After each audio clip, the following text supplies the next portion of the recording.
Olá, bem-vindo, bem-vinda. Nós estamos aqui para mais uma aula da disciplina Teoria e Leitura Crítica da Poesia, que leva esse subtítulo Reflexões sobre Arte, Poesia e Modernidade.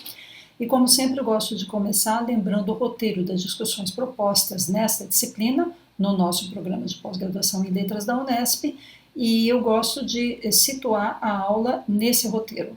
Nós estamos ainda nessa segunda parte aqui, que é bastante longa, mas já fizemos diversas coisas. Já passamos por diversos tópicos aí. E agora nos resta falar desses dois filósofos, Kant e Hegel, e é deles que eu vou tratar nesta aula.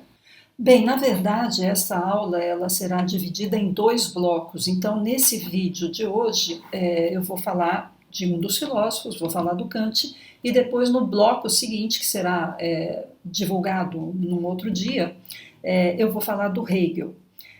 A minha perspectiva ao abordar as ideias desses dois filósofos é a da história das ideias. Eu vou dar mais precisões sobre o que eu quero dizer com isso no final da aula. Por ora, é muito oportuno dizer a vocês que eu abordo as ideias desses dois filósofos no âmbito de um curso de pós-graduação em letras, isto é, nós não estamos aqui num curso de filosofia. O que eu quero dizer com isso é que o meu recorte é modesto e deliberadamente não busca se aprofundar nas obras muito complexas e extensas desses dois filósofos.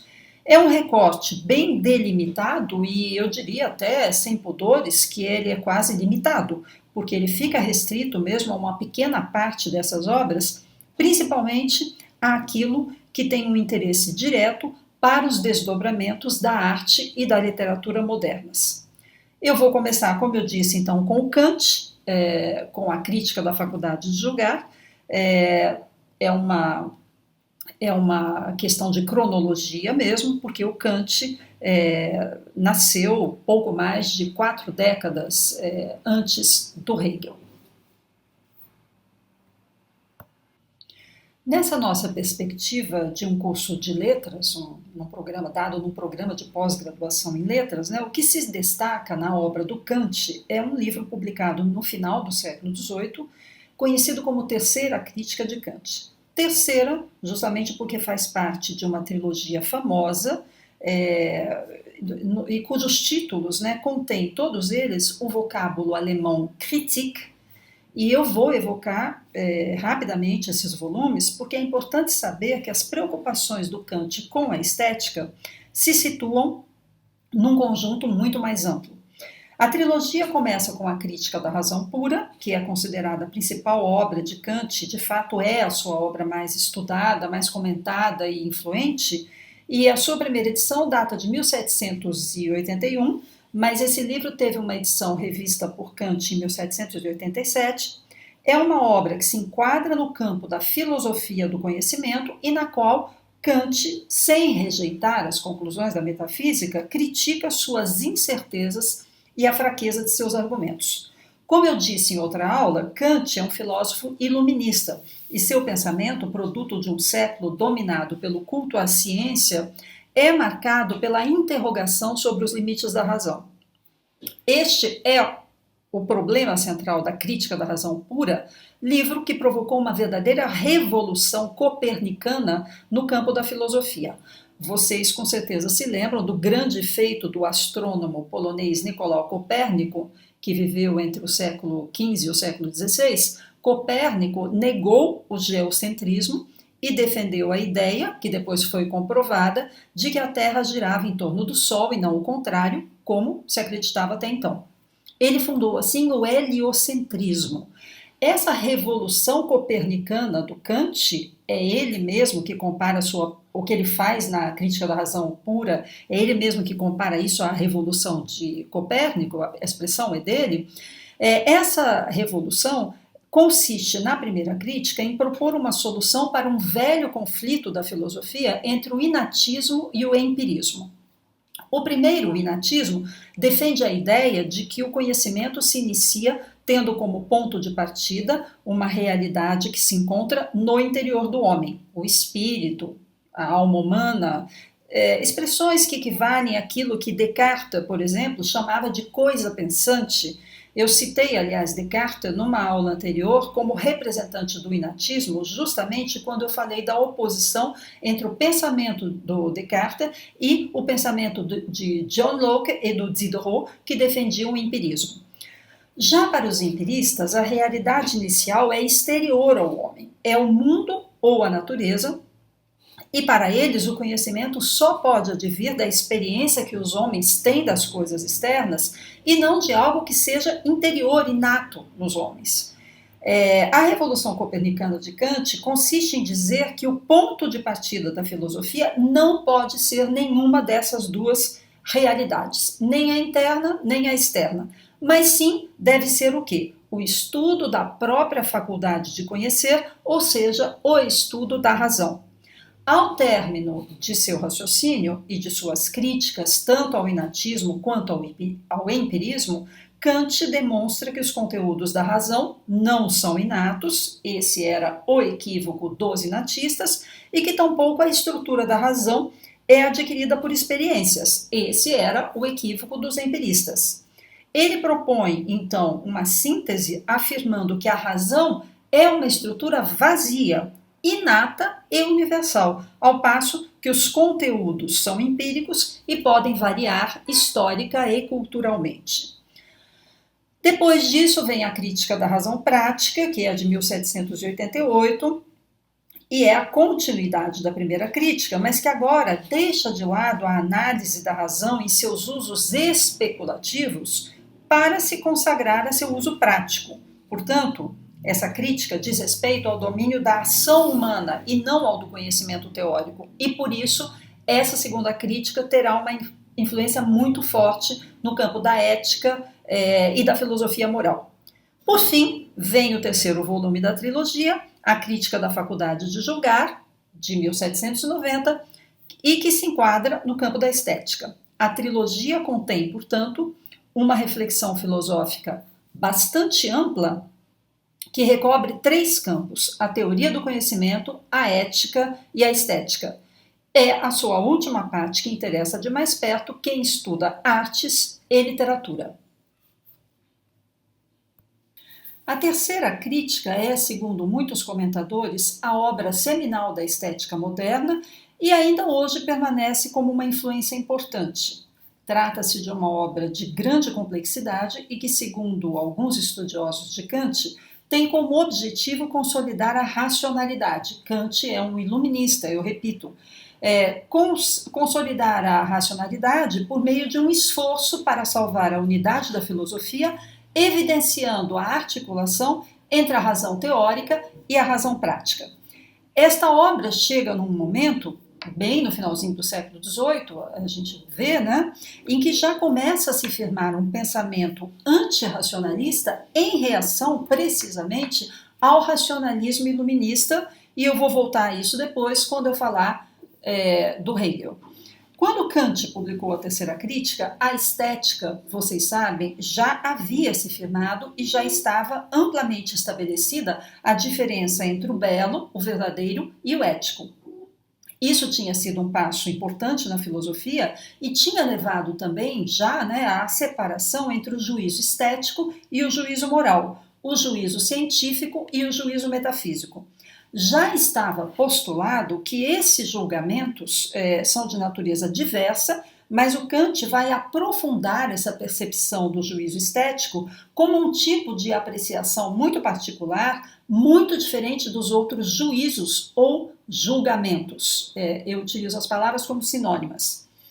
Ele vai definir, então, esse juízo estético, ele vai fazer isso não sem algumas contradições, como vocês vão ver.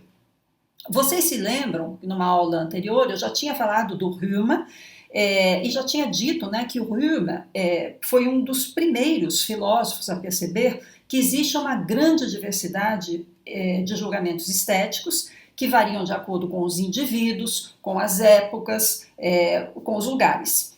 Mas ele tinha parado aí na reflexão sobre esse problema, que é bastante espinhoso, sem propor uma explicação para a pergunta: por que divergem e discordam os julgamentos estéticos em relação ao mesmo objeto?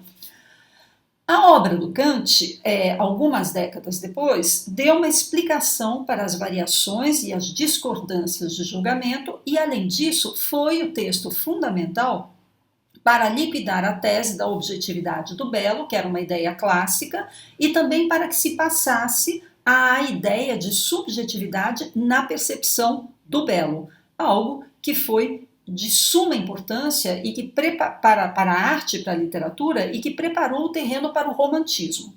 A característica distintiva do julgamento, da apreciação estética apontada por Kant, está no fato de que o sujeito, ao apreciar a obra de arte, que é evidentemente o objeto, né, assume uma postura específica em relação ao que ele julga, separando esse julgamento dos interesses científicos e morais que ele possa ter, bem como de suas preocupações práticas. Aqui eu gostaria de dar um exemplo do que Kant chama de julgamento ou de juízo de conhecimento. Vamos supor que eu observe uma orquídea e formule os seguintes comentários. Essa é uma planta da família das Orquidáceae, da ordem das Asparagales, apresenta muitas formas, cores, tamanhos, existe em todos os continentes, com exceção da Antártida, predomina nas áreas tropicais, não é uma planta parasita, etc, etc, etc. Eu não vou dar uma aula sobre orquídeas e nem seria capaz disso, mas é só para mostrar que esse tipo de julgamento é de ordem científica, pois se situa no campo do conhecimento. É, portanto, um juízo de conhecimento, pois o que foi dito corresponde a uma descrição da planta e é algo que pode ser demonstrado. Isso é totalmente diferente do que ocorre quando eu digo a orquídea é a mais bela flor que há. No caso do juízo de conhecimento, transmite-se uma informação sobre o objeto que é alvo de consideração. Já quando se trata de juízo estético, o que se tem é um julgamento de valor que não informa nada sobre o objeto apreciado, mas sim, muito mais até, sobre aquele que o aprecia. Esse tipo de juízo, o estético, é sem conceito, isto é, ele é sem razão e sem explicação. Esse tipo de juízo, ele expressa, e eu sublinho o verbo expressar, ele expressa algo que é relativo ao sujeito que julga. Eu sublinho a palavra expressão, porque ela diz respeito à arte moderna, em especial ao romantismo, ela é, podemos dizer, uma palavra-chave para compreender essa transição que ocorre do clássico ao moderno. Mas ainda voltaremos, é claro, a isso. Feita essa ilustração para mostrar dois tipos de juízo, eu quero agora dizer a vocês que a crítica da faculdade de julgar é construída com base numa ideia estranha que o próprio Kant, aliás, considera um tanto quanto surpreendente. O julgamento sobre o belo, próprio a cada um, subjetivo e particular, diz ele, é ao mesmo tempo universal e objetivo. Vocês veem que a particularidade da faculdade de julgar esteticamente é bastante paradoxal, pois como é que pode uma coisa ser ao mesmo tempo subjetiva e universal? Como isso é possível? Continuando, Kant afirma ainda que não existe um conceito do belo, ligado a uma regra ou a uma lei universal. Isso quer dizer que é impossível convencer alguém, por meio de uma demonstração, de uma prova irrefutável, de compartilhar comigo o mesmo julgamento de valor em relação a um dado objeto estético.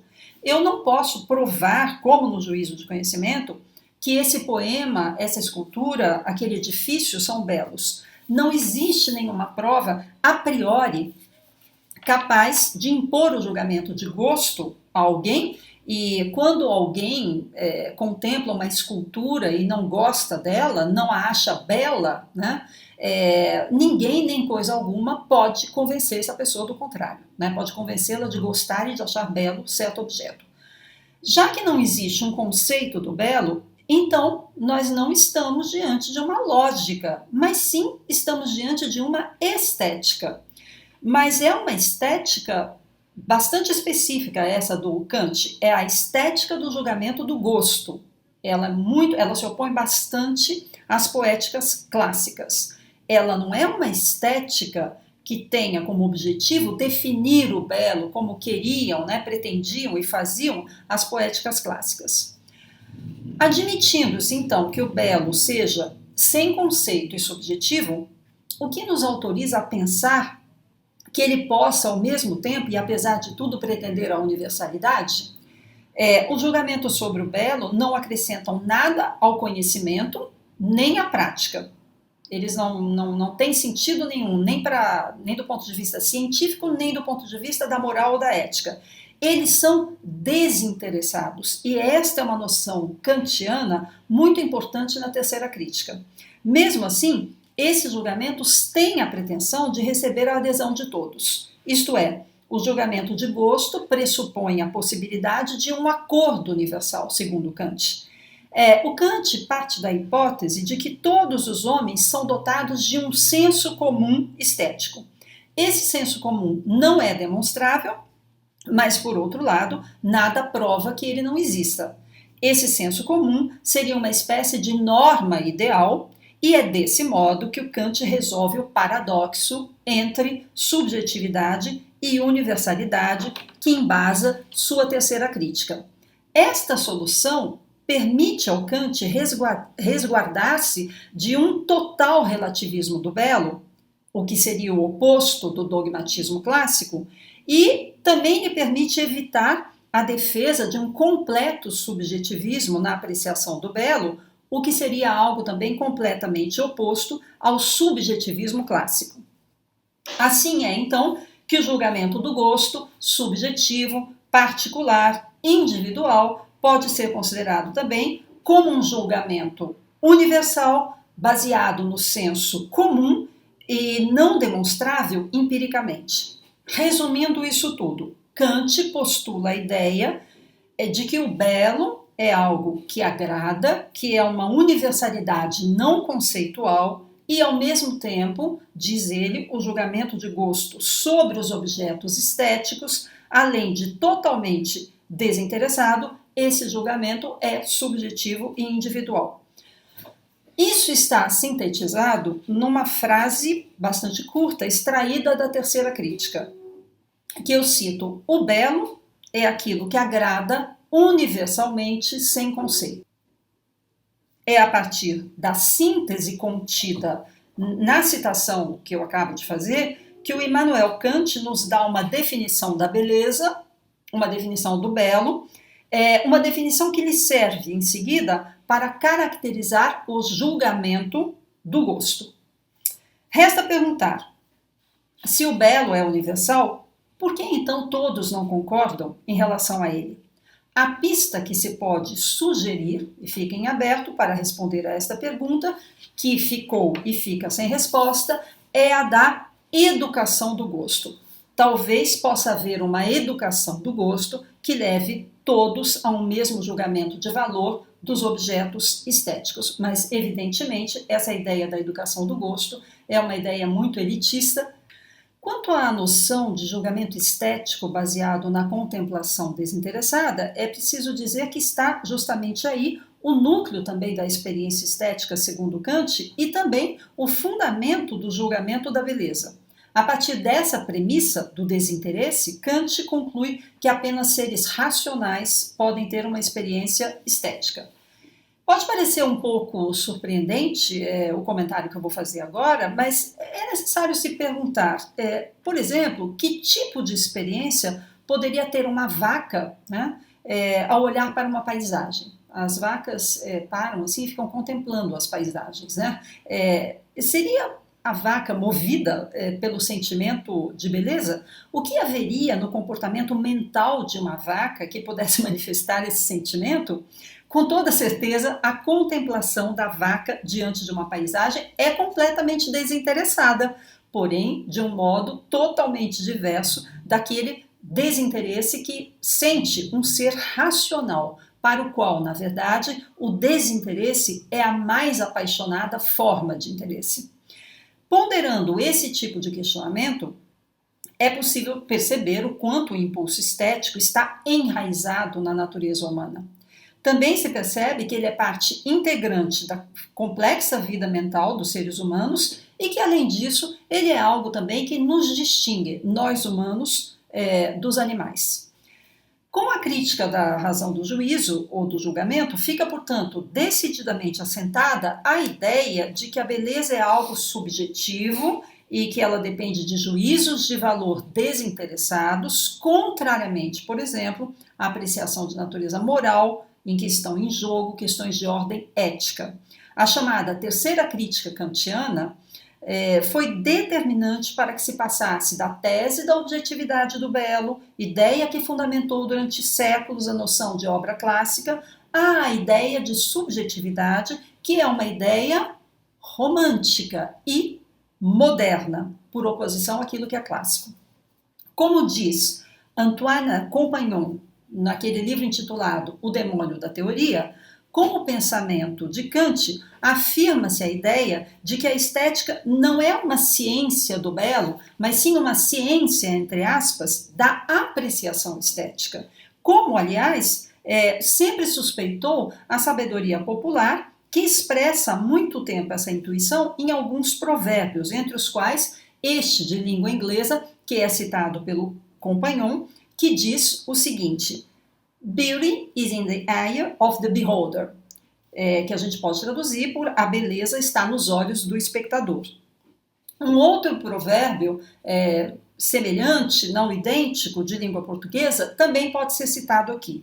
Quem ama o feio, bonito lhe parece. Mas, evidentemente, as citações desses provérbios apontam para um total relativismo do belo. Ao final dessa exposição, já vou me encaminhando para isso, eu espero ter demonstrado por que a terceira crítica de Kant forneceu ao século XIX o ideário que fundamentaria toda a estética romântica, da qual um dos principais traços vem da possibilidade de expressão. Mais uma vez, utilizo essa palavra sublinhando-a, eu disse expressão e não mimesis, né? Possibilidade de expressão do eu na poesia com essa importância do sujeito. É claro que nós vamos voltar a isso quando falarmos do romantismo, mas até mesmo já quando falarmos do Hegel.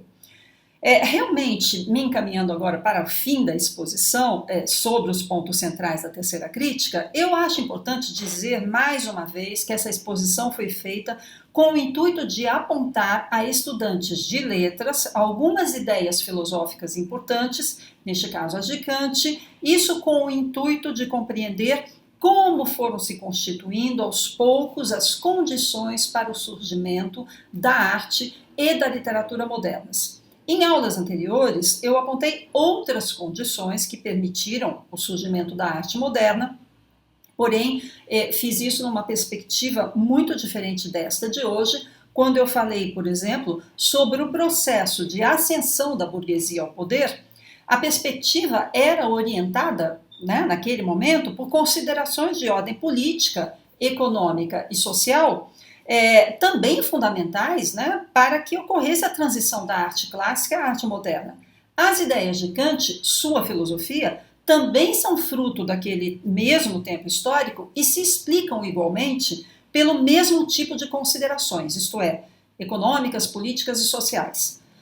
No caso da exposição de hoje, as ideias deste filósofo sobre o juízo estético foram sucintamente abordadas como basilares para um movimento artístico e literário de grande amplidão, fundador de uma nova concepção de literatura, uma concepção moderna, como a gente vai ver mais tarde. E foi nesse sentido que eu disse no início da aula que a perspectiva adotada aqui pode ser considerada próxima do que chamamos de história das ideias.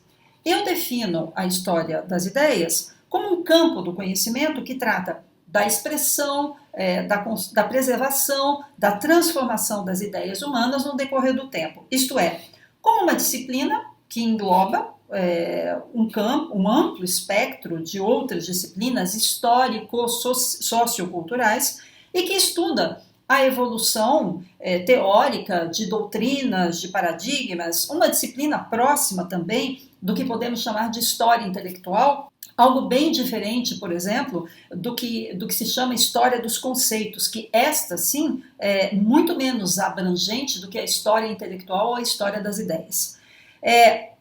Uma disciplina, enfim, né, a história das ideias, que se avizinha da história das mentalidades e das representações, bem como da história das ciências, da filosofia, do direito, da arte e da literatura.